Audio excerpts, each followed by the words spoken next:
राजकारण चालवत आहेत, ते आपापले बिझनेस, ते काही जनहितासाठी आलेले नाहीत, समाजकारण करायला आलेले नाहीत.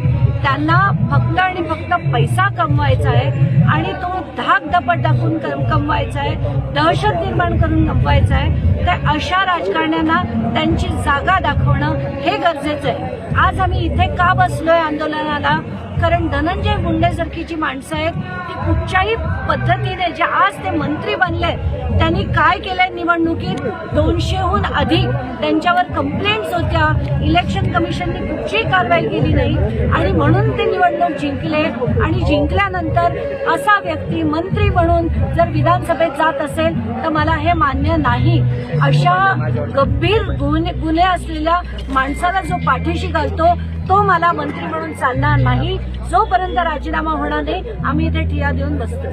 धन्यवाद. आपण पाहू शकतोय अक्षरशः रस्त्यावर मॅडम बसलेल्या आहेत.